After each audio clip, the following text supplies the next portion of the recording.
여러분, 주 안에서 만나게 돼서 너무나 반갑습니다. 예전에 우리 재직 헌신 예배로 한번 여러분들 뵌 적이 있는데요. 오늘 특별히 주일 예배, 또 하나님의 은혜 가운데 또 하나님의 말씀을 나눌 수 있게 된 것, 하나님의 은혜요 감사한 일이라고 생각이 됩니다. 고국 대한민국에서는 지금 고유의 명절 추석이라고 가족끼리 모이고 또 좋은 시간들을 가지는 것 같습니다. 사실 이민자 생활을 하면서 고국의 명절을 지키는 것이 사실 쉽지가 않죠. 그래도 제가 나나이모에서 오지 않았습니까? 나나이모는 또 섬이고 더 촌이기 때문에 그런 것들을 누리기가 더 쉽지 않은데, 그래도 이 대밴쿠버이기 때문에 좀 다른가 싶었는데, 여기도 이렇게 민족 고유의 명절의 분위기를 잘 느끼지는 힘든 것 같습니다. 여러분, 우리가 추석이 되면 뭐라고 덕담을 나누시죠? 더도 말고 덜도 말고 뭐 같아라? 한가위 같아라. 여러분, 우리가 함께 그 풍성함을 같이 가족들과 나누지 못하는 아쉬움이 있지만, 그럼에도 우리가 하나님께서 주신 은혜를 기억하고 감사의 마음과 풍성한 은혜를 우리의 마음에 담아서 이 자리에 함께 예배 자리에 나오신 여러분, 옆에 있는 분들을 함께 주님의 마음으로 축복했으면 좋겠습니다. 우리 옆에 있는 분들 한번 보시겠어요? 누가 앉아 계시는지? 자, 보시고 이렇게 한번 덕담을 나눠주시면 좋겠습니다. 더도 말고 덜도 말고 주님만 같으십시오.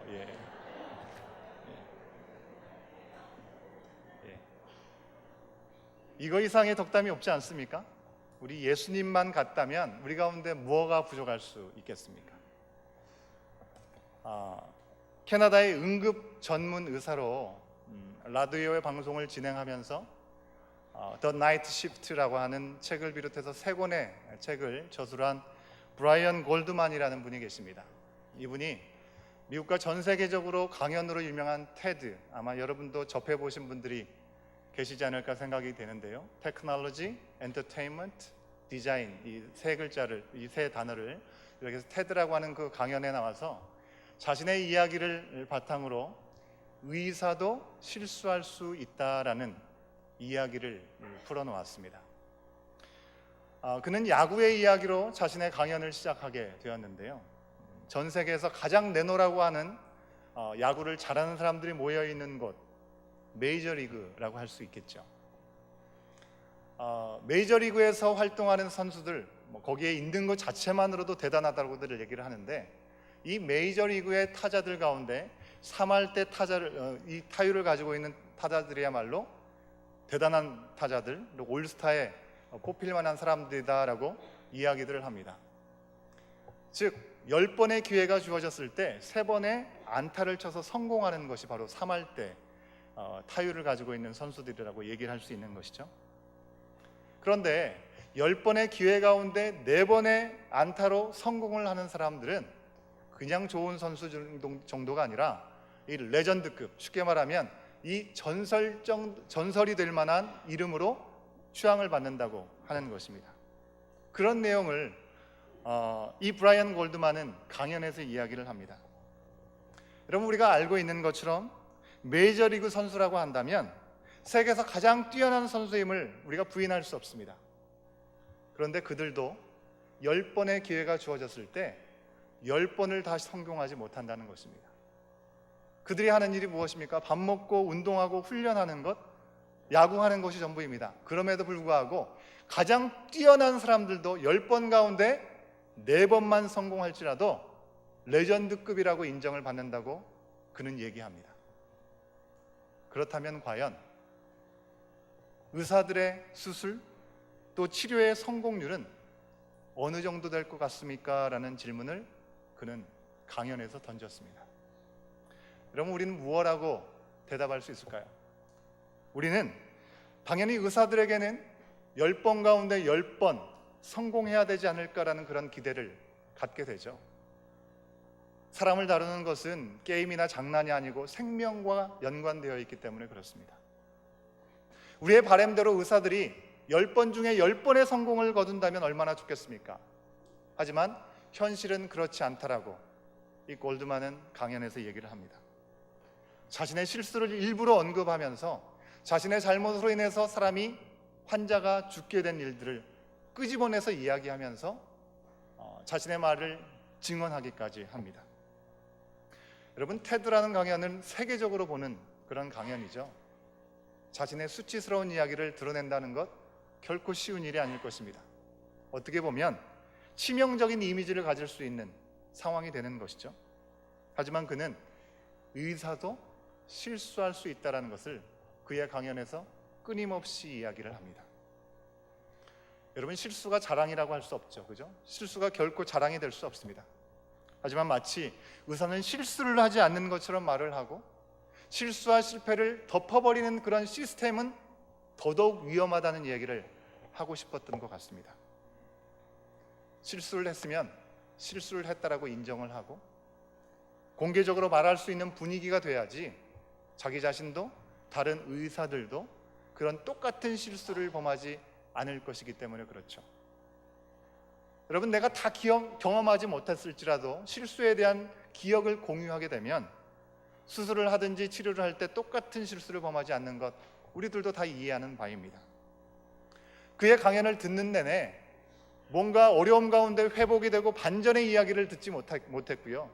여전히 실수를 통해서 환자가 죽고 자신의 잘못으로 인해서 다리를 절단하게 되는 이야기들을 내내 들었습니다. 그러다 보니까 인생의 반전의 성공, 정말 죽을 수밖에 없었는데 회복된 이야기를 듣는 것과 달리 너무나 그 내용 자체가 참 씁쓸하고 힘들다라는 그런 마음을 지울 수가 없었습니다. 그런데 그 내용 강연을 듣고서요, 저는 그런 생각이 들었습니다. 그의 말대로 교회와 목회자인 저를 포함한 우리 모든 그리스도인들 또한 그의 용감한 고백에 동참해야겠다라는 그런 마음이 들게 된 것이죠. 여러분, 우리가 실패하고 실수를 자주 합니다. 그런데 그것을 어떻게든지 덮고 가려고 하는 그런 것들을 중지하고 정말 있는 그대의 모습을 때로는 내어놓을 수 있어야 되겠구나라는 생각을 갖게 되었습니다. 여러분, 실패와 실수를 드러내는 것은 내가 스스로 절망적인 존재이고 다른 사람들을 비난하고 다른 사람과 관계에서 그래도 내가 옳다라는 것을 주장하기 위해서 그것을 드러내지 않죠. 그런 실수와 실패를 반복하지 않기 위해서 그 내용들을 오픈하는 것입니다. 특히 우리 믿음의 사람들에게는 신앙생활하면서 더 많은 도전들이 있는 것이 사실이지 않습니까? 아니, 믿는 사람이 왜 저래? 교회를 다닌다고 하면서 어떻게 저렇게 말을 하고 저렇게 행동을 할 수 있지? 여러분, 혹시 우리가 그런 얘기, 그런 질문을 들었을 때 우리 가운데 부담스럽지 않은 사람이 아무도 안 계실 것입니다. 그렇죠? 우리들은 크고 작은 실수를 또 많이 합니다. 작은 실수, 이 작은 실수를 틈타서 우리가 있는 믿음의 공동체를 뒤흔드는 일들이 악한 세력들이 하는 일이죠. 그래서 어떻게 해서든지 교회 안에서 실수와 실패에 대한 이야기들을 잘 드러내지 않으려고 하는 것이죠. 그죠?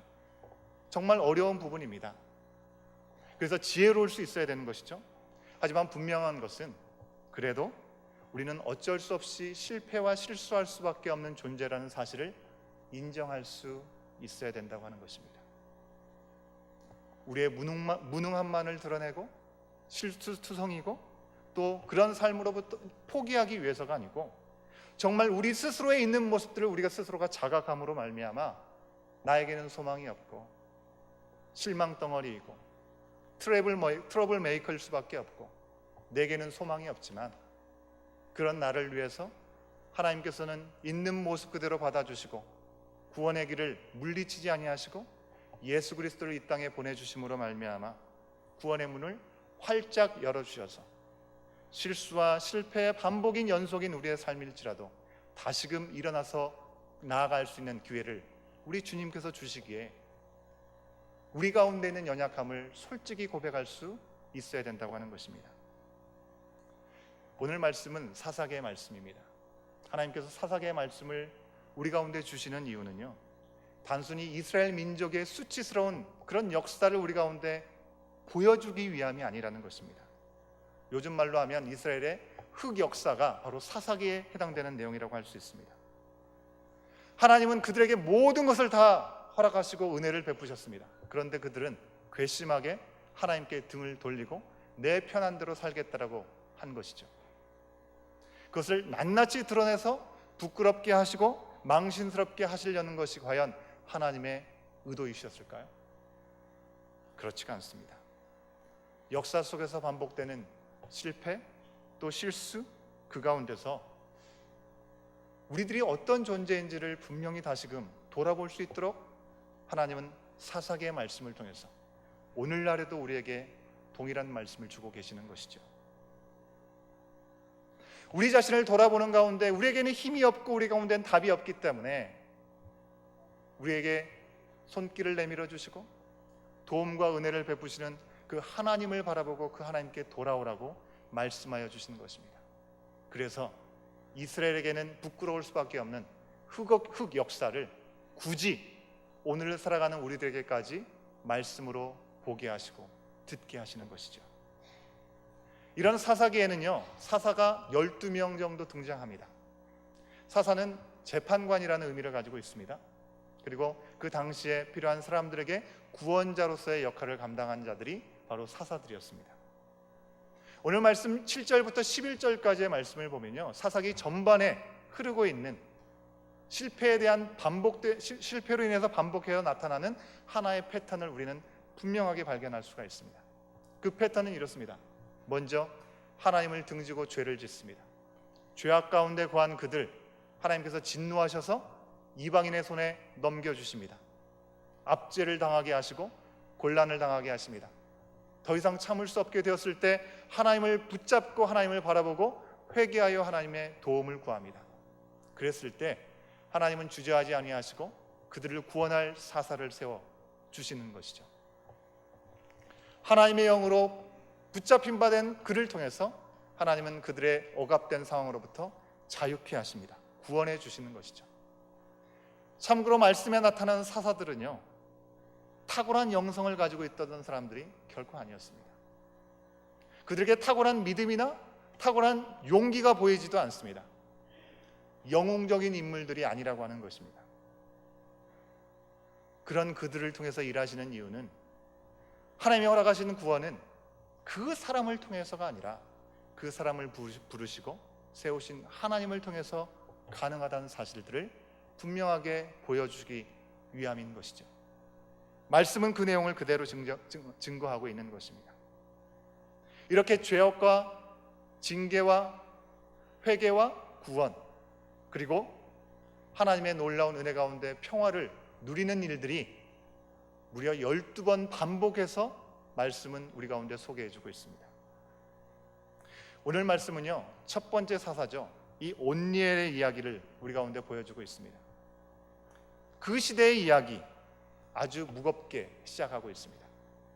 오늘 읽었던 말씀의 첫 절에 보면요, 이스라엘 자손이 여호와의 목전에 악을 행했다라고 시작하고 있기 때문에 그렇습니다.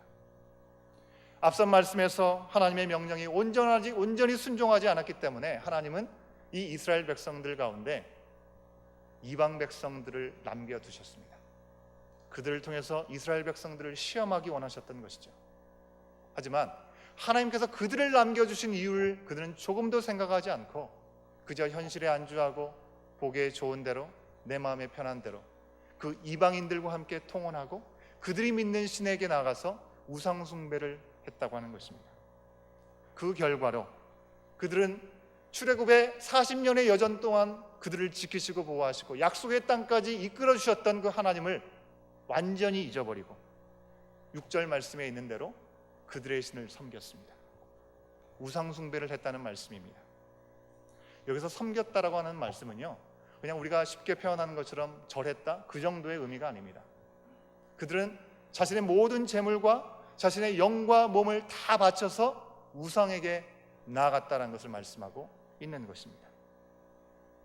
그 결과로 하나님은 진노하셨습니다.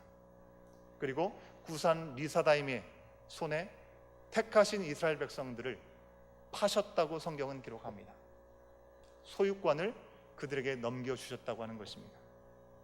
하나님의 백성인데 구산 리사다임의 종으로 전락되고 말았다고 하는 것입니다.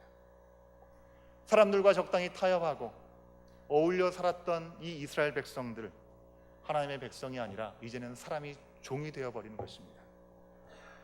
여러분, 원어상으로 보면요, 그들을 향한 하나님의 심정이 아주 적나라하게 나타나게 되는데요, 하나님께서 그냥 이스라엘에게 불편하신 감정 정도 갖고 계신 것이 아니었습니다. 아예 하나님께서는 당신이 택하신 당신의 백성 이스라엘 백성이었음에도 불구하고 마치 대적처럼 그들을 대항하여 서셨다는 것을 말씀은 기록하고 있습니다.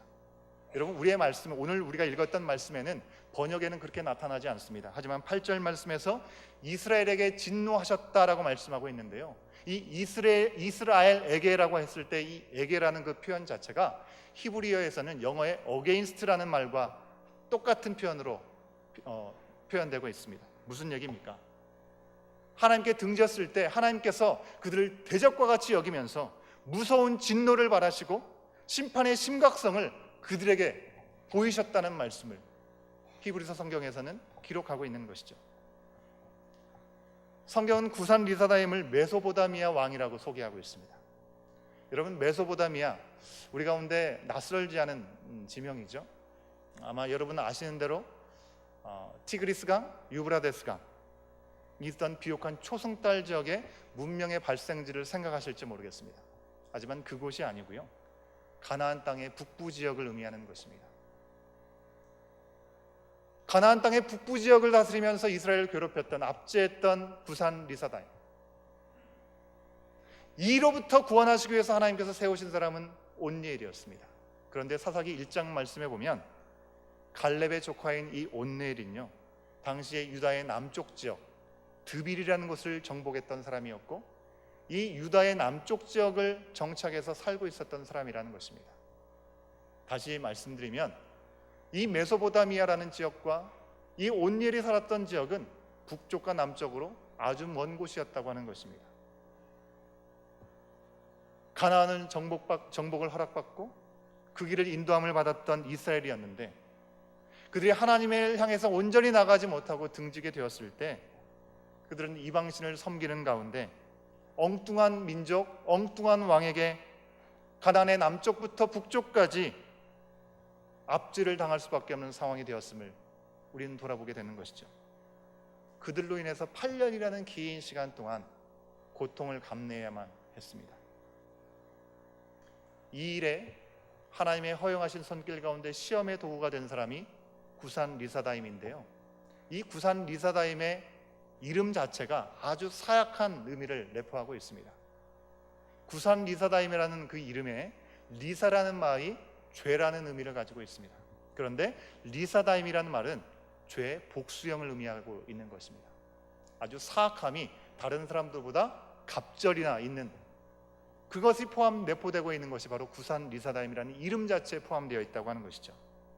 그러니 이스라엘 백성들이 얼마나 큰 어려움 가운데 압제를 당했을까요? 더 이상 참을 수 없게 되었을 때 여호와 하나님께 부르짖고 나오게 된 것입니다. 부르짖었다고 얘기하지만 부르짖었다는 말은요, 우리의 표현으로 하자면 울부짖었다라는 표현으로 우리가 이해하는 것이 더 적절한 표현입니다. 간절함이 묻어난 표현이라고 할 수 있습니다. 그동안 이스라엘 백성들은 그랬습니다.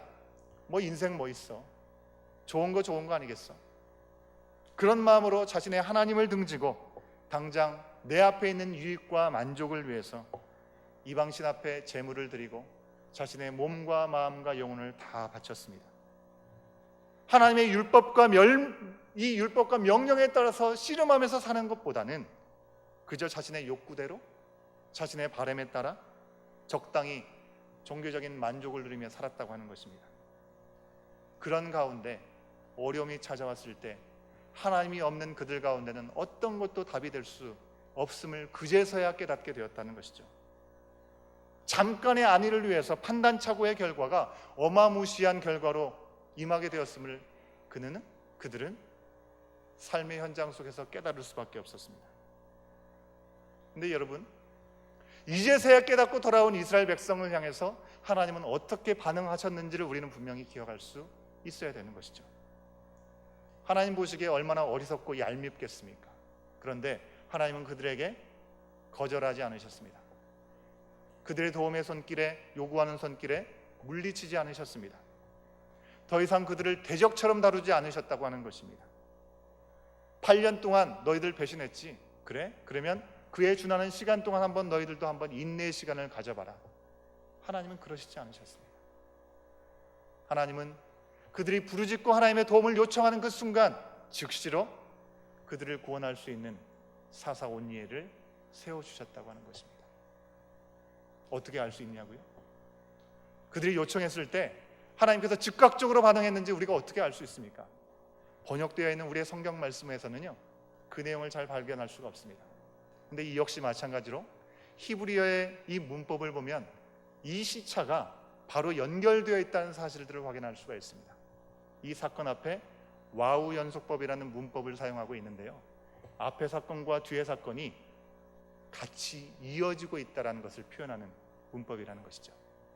다시 말씀드리면 이스라엘 백성들이 이제야 깨닫고 주님 제발 좀 살려주십시오, 제발 좀 도와주십시오라고 부르짖을 때 바로 이어서 우리 하나님께서는 지체하지 아니하시고 당신의 사람을 세우시고 구원의 길을 예비해 주셨다고 하는 것입니다.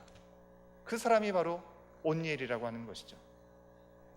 이스라엘이 하나님을 기억하고 부르짖자마자 하나님께서는 더 이상 구산 리사다임의 손을 들어주지 않으셨습니다. 이스라엘 백성들이 무너지도록 내버려 두지 않으셨다는 것입니다. 여호와께서는 지체 없이 그동안 당신을 배신하고 등을 돌렸던 당신의 백성들을 위해서 한 구원자 온니엘을 세우셨습니다. 사사 온니엘을 세우신 분도 하나님이시고 그에게 영이 임해서 구산 리사다임을 이길 수 있도록 인도하신 분도 하나님이셨습니다. 오늘 말씀은 그 부분을 명확하게 우리 가운데 말씀해주고 있습니다. 8년이라는 긴 고통의 시간을 지나서 하나님을 찾게 하시고 하나님께로부터 구원을 받게 된 이스라엘 백성들은 40년이라는 시간 동안에 평온함을 누릴 수 있게 됐습니다. 여러분 생각해 보십시오. 약속의 땅 가나안 땅에 들어갈 때 애초부터 하나님께서 이스라엘 백성들에게 약속하셨던 일인데 엉뚱한 방향을 바라보고 실패와 실수의 연속 가운데서도 돌이키지 않은 그들이 이제서야 하나님의 샬롬, 여호와 샬롬, 평온을 누릴 수 있게 되었다는 것입니다. 사사 온니엘의 이야기는 이와 같이 해피엔딩으로 끝납니다.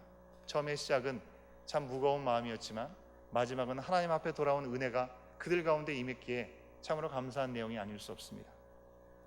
근데 문제는요, 그 다음 절에 있습니다. 그 다음 절은 우리의 마음을 또다시 무겁게 만듭니다. 12절의 말씀을 보시면요, 이스라엘 자손이 또 여호와 목전에 악을 행했다라고 기록하고 있습니다.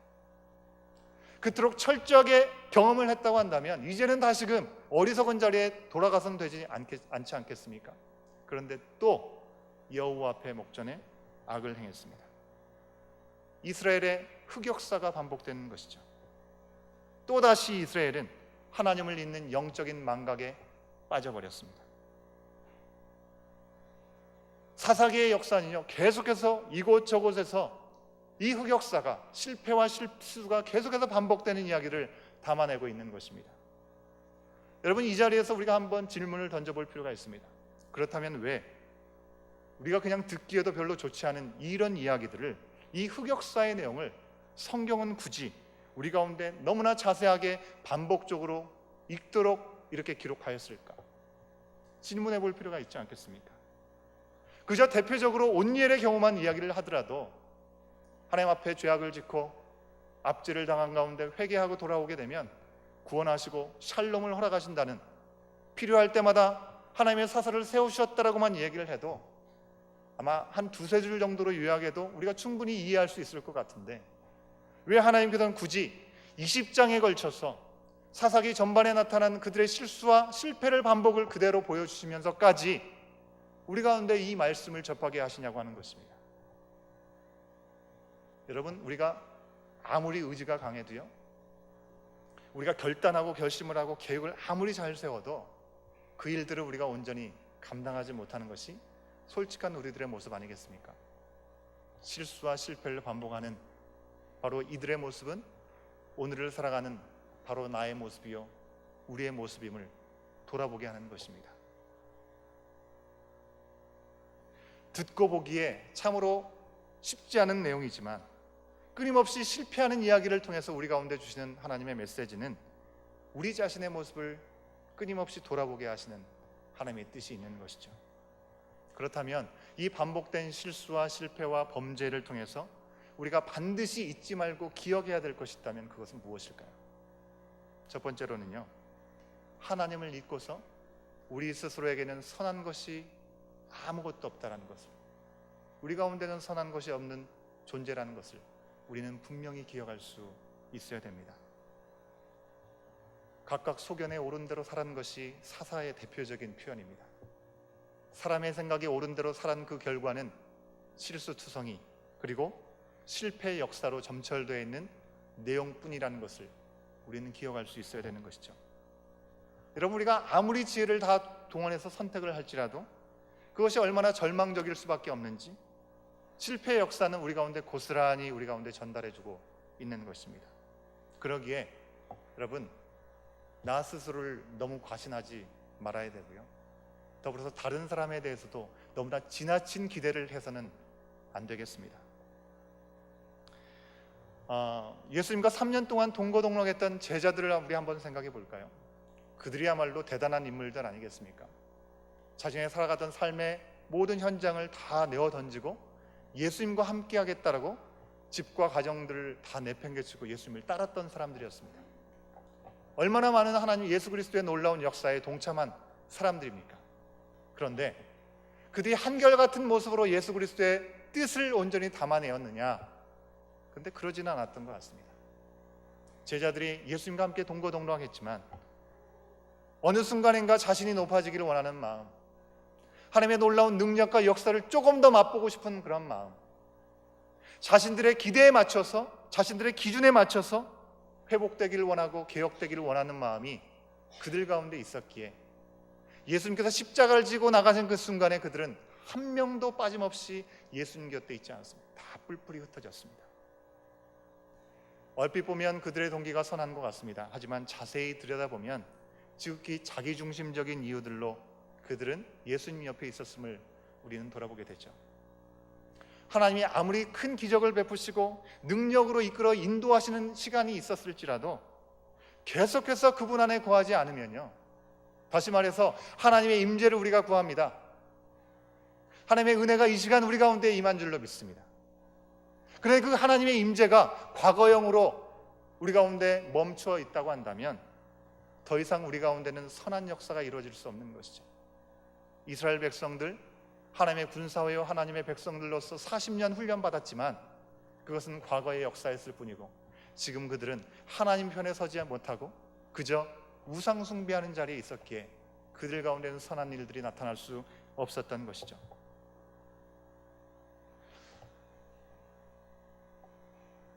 가끔씩 여러 사람들을 만나서 대화를 하다 보면 자신의 과거의 신앙에 대한 자부심을 가지고 이야기하시는 분들을 가끔씩 만나게 될 때가 있습니다. 내가 정말 청년 대학부 때 정말 헌신적으로 열정을 다해서 하나님 앞에 나갔었다. 하나님이 나와 함께 이렇게 함께 하셨었는데 라고 얘기합니다. 주님이 나를 이렇게 도우셨었지 라고 얘기합니다. 주님의 놀라운 역사가 내 삶 가운데 이렇게 있었었는데. 여러분, 그런데요, 그 하나님의 놀라운 임재의 역사가 과거로만 머물면 하나님을 잊어버리는 것은 정말 한순간이라고 하는 것입니다. 왜 그럴까요?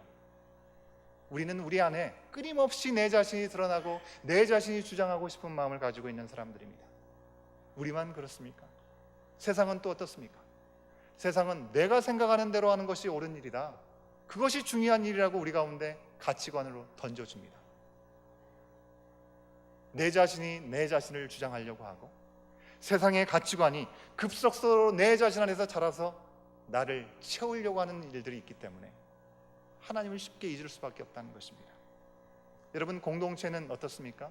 공동체도 예외가 아니죠. 우리 교회가 한때 참 이러이러한 교회였었는데, 특별히 우리 밴쿠버 한인장로교회는 사실 이 밴쿠버 지역에서 역사도 오래됐고요, 그런 만큼 이 지역사회도 너무나 중요한 교회라고 여겨집니다. 그런 일들을 해오셨다고 또한 믿습니다. 그런 일들을 앞으로도 넉넉히 감당해야 될 줄로 믿습니다.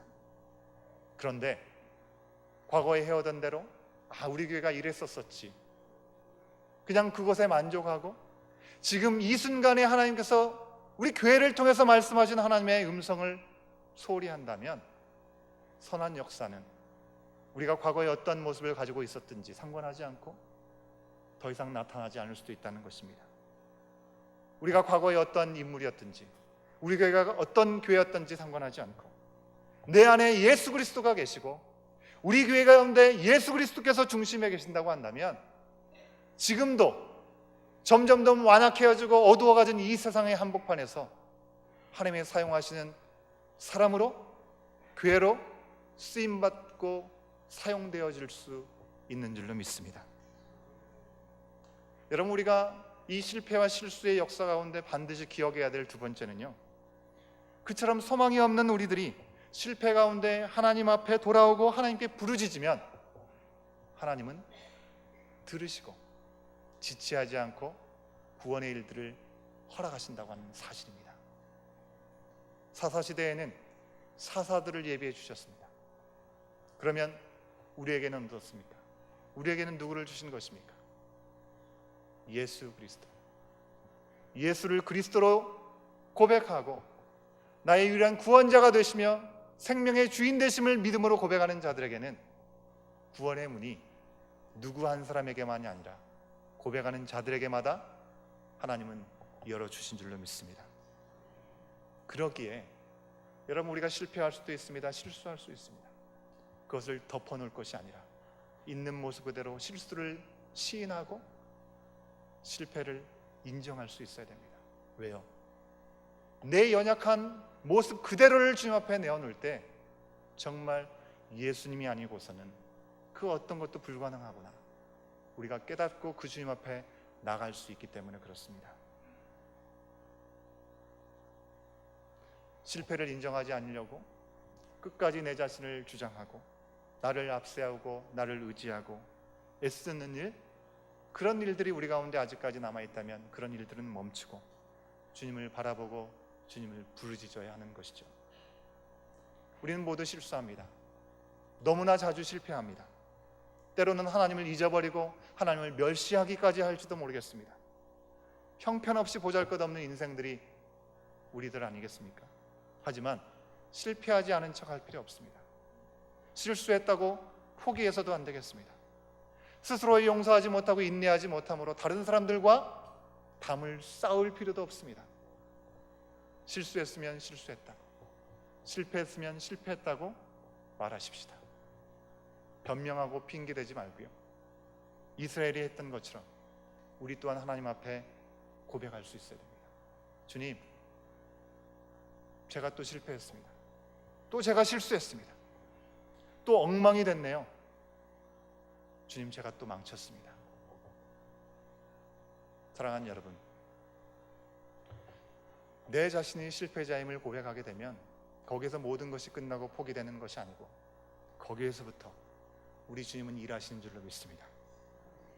다시 승리의 길, 예비하신 놀라운 하나님의 역사 길로 우리를 안내하시는 것입니다. 그래서 사사기는 실패를 거듭할수록, 실수를 거듭하는 내용들이 담겨 있을지라도, 하나님을 외면하고 하나님을 떠났을지라도 하나님은 또 용서하시고 또 손을 내미시고 그들에게 구원을 허락하심을 보여주시는 것입니다. 사랑하는 밴쿠버 한인장로교회 여러분, 이스라엘의 실패로부터 우리는 배워야 합니다. 무엇을 배워야 합니까? 우리의 약함을 배워야 합니다. 또한 하나님의 크심을 배워야 합니다. 실패로부터 우리를 일으키시는 하나님의 은혜와 하나님의 긍휼하심과 그 풍성한 도움이 무궁무진함을 우리는 배워야 합니다. 그 일을 위해서 신이 인간의 몸으로 이 땅에 예수 그리스도로 오신 것이고, 그런 우리들을 있는 모습 그대로 다 받아주시기 위해서 죽음을 피하지 아니하시고 약속하신 대로 성령을 보내주셔서 성령께서는 지금도 우리의 모든 연약함들을 위해서 탄식하시며 기도하시는 것 아니겠습니까? 우리는 이처럼 우리를 거침없이 사랑하시는, 변함없이 사랑하시는 하나님을 잊지 않고요, 오늘도 기도와 말씀 가운데 하나님을 먼저 구해야 하는 것이죠. 과거의 영적인 경험과 과거에 누렸던 은혜, 그것만을 되새기는 자리에 머물러 있지 않고, 혹 내가 지금 이 상황 가운데 실패와 실수에 직면했다 할지라도, 넘어가지 못할 것 같은 장애물이 내 눈앞에 있다 할지라도, 또다시 우리는 하나님을 구하고 매 순간 삶 속에 기쁨을 주시는 그 주님과 동행해야 될 줄로 믿습니다. 주의 몸된 교회로 부르셨습니다. 세우셨습니다. 어떤 상처와 어떤 실패가 있다 할지라도 더욱 주님을 인정하고 주의 음성을 기울임으로 말미암아 온전히 그의 머리 되신 그리스도 안에서 바로 지금 이때 마지막 때라고 하는 이 순간을 살아가는 우리 개인과 우리 교회가 하나님의 마음을 시원케 해드리는, 하나님께서 찾으시는 교회 공동체가 되기를 주 이름으로 축원합니다. 기도하시겠습니다.